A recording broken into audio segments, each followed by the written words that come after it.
Best Bollywood movies of 2023, and yes, you're definitely gonna hate me for this list. Let's start it right away, but before I do, remember this is only Bollywood movies. I know Malayalam and Tamil and all these movies are killing it, but I'm sorry, I haven't seen enough movies to make a separate top 10 list, and I feel like those movies definitely might be better, but I have to make this list for my Bollywood fans first. So let's get it right away. Let's go with number 10, Jawan.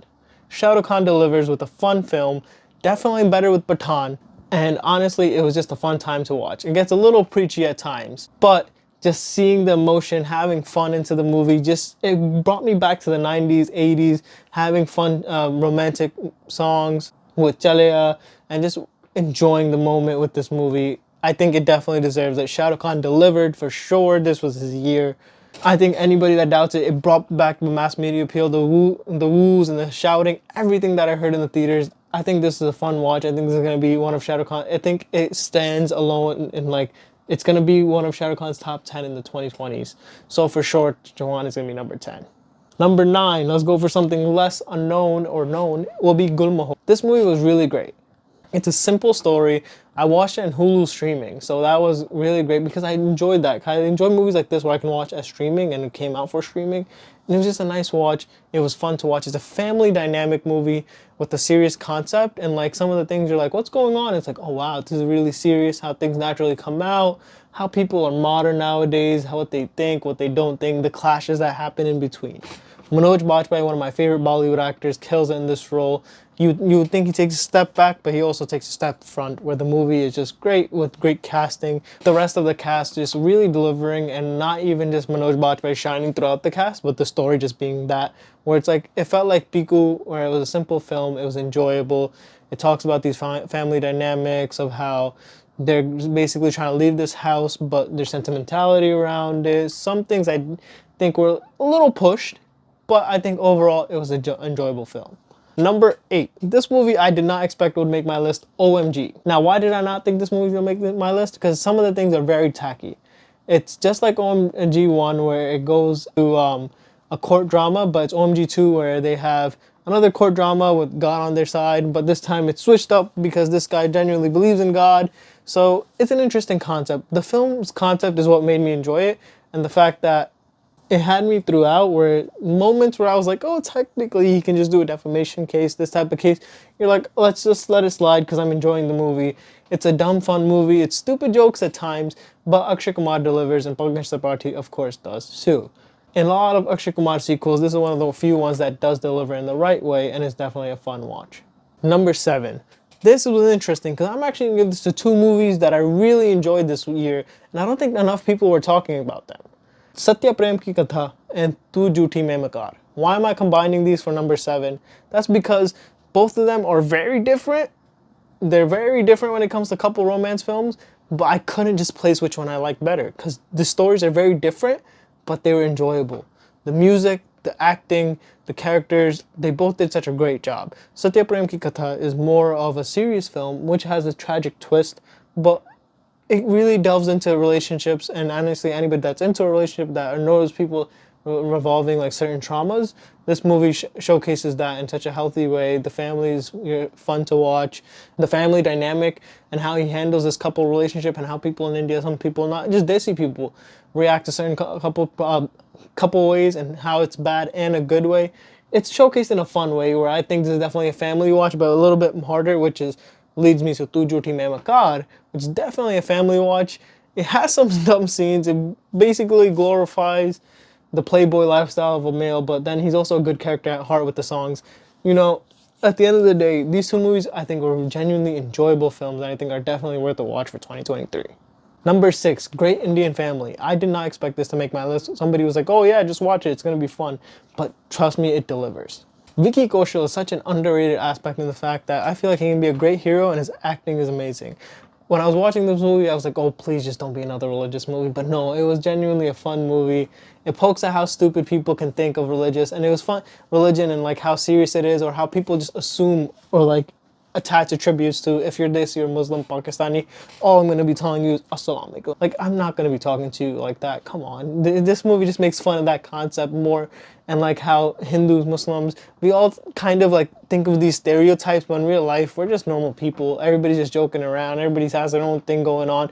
Like, it's just a fun dynamic of just seeing how somebody so simple in such a caste system or thinks of certain things, and then goes to see these other worldly problems, or like how such being Hindu and then assuming you're Muslim, how people think, oh my god, I'm a Muslim, what do I do now? Like, I have to, or like, I'm a Hindu. Like, it goes through this concept very fun way. And I think it's a fun family film, which is really important. Number 5, Banda. Manoj Bajpayee really killing it on this list because he's a great actor. And Banda is one of those serious movies which I think the topic has been discussed, but it's discussed in much a nicer way with the main character and it being on real life. I think that is what makes it important for me and why it's on my list. Real life stories like this and people go through, when they showed this in acting and they showcase these stories, it's definitely a step in the right direction to get awareness. And this movie is great acting. I'm pretty sure he's going to win some awards. The story is really great. It talks about how basically, people take advantage of little girls in these religious systems and what type of controversy is. The movie's goal isn't to hate on religion or anything. It just showcases the people that are in power, how they can be predators and what they do. It doesn't mean everybody's a problem. It just means certain people in power, and that's how it corrupts. It's just that they get protected, and how one small thing leads to big problems, and how big problems can affect small people's lives, and how basically there's nobody small. It's just these people are living their life, and then these people get abused, and just because of like certain aspects, it goes wrong for them. And Banda is such a nice story about how one man really wants to make a difference in the problems he faces doing that. Number 4, you're gonna hate me. No, actually, I don't think you will. I think mass media watchers, this was a fun film. The ending just kind of clipped it a little bit, but this is definitely another type of movie where I think people will be watching like Kabhi Khushi Kabhi Gum. Tell me if I'm wrong, because I think at the end of the day, Kabhi Khushi Kabhi Gum and this movie, what they have in similar is it's a family movie that you can watch. You're gonna laugh with it. It's stupid at times, but it's enjoyable. The ending isn't as great, I think, with the mother's wrap up, but just how opposites attract. This fun comedy. This is why I think Ranveer Singh actually will beat out Ranbir Kapoor. I think Ranbir Kapoor and Ranveer Singh are the Salman Khan Shah Rukh Khan duo, but don't quote me on that. That's my personal opinion. Alright, I think these two will lead mass media because they both do a great job. Alia Bhatt and Ranveer Singh, their acting, the comedy between them. A little bit of the glorification of cheating is a bit dumb in this movie, but I think overall the movie was a fun time. Almost every girl I've spoken to loves this movie. So let's go to number 3. Hate me all you want, but Animal is on this list. Okay, I watch too many movies where I'm not looking to do feminist, toxic masculinity. I don't care about any of that. I want to watch a good movie. I think this movie was hated on way too much. If you saw The Godfather, movies like this are not glorifying it. Gangster movies always show this. The main character is never the hero. Gangs of Wasseypur. If you've seen that movie, how can you possibly hate on Animal more? Gangs of Wasseypur straight up shows cheating, sex life, and everything, and the women just don't care. In this movie, you see the downfall of a character, or like how evil he is, and they're showing the problems too. And like small things in the movies, without spoilers, you can see in the movie that Ranbir Kapoor's character is always shown wrong. His family members reacting to him is wrong. His friends even look at him and even point out to his friends, oh, you're here to save the queen from the bad person. It's literally showing you that they're not glorifying it. Even though in Kabir Singh, I will admit, that was horrible. I think that was really stupid and that was toxic masculinity. But in this movie, this is a gangster movie showing how nothing can get resolved through violence. And that's what it's leading to. And that's why I think this movie is really important, because it's a fun gangster movie that does copy a few things from Godfather, Gangs of Wasseypur, but it's just the type of gangster lifestyle it is. So I think anybody that hated on this movie too much, you overanalyzed it, because then if I overanalyze it, I can defend every single point you have to. I think if you just enjoy this movie for what it is, there are scenes that are problematic and stupid, but the character is not a hero. I'm sorry. Maybe I can get called out for this, but I'm pretty sure Ranbir Singh said it. Ranbir Kapoor said it, and so did the director. He said this is not a hero of the movie. How is a character that's marketed in the trailer saying that the most evil you'll find in me is inside me considered a hero? Come on. You root for him because you want to just see what this role is going. It's like interesting to watch the bad guy, and this movie showcases that clearly. Now let's go with number 2. 12th Fail. Now why is this my number 2? I think this movie was genuinely amazing. It was a fun, heartfelt story, and this is a while where I almost got a small tear at the end. Vikrant Massey is such a great actor, and I feel like this is a movie where he gets to showcase that. And it's such a simple story of how he's trying to go from one life, from basically the bottom, not to the top, but just a simple middle class life, and how one police officer basically motivates him to take his officer's exam and go for that. And basically it goes from there. And such a simple story, but it's heartfelt and fun.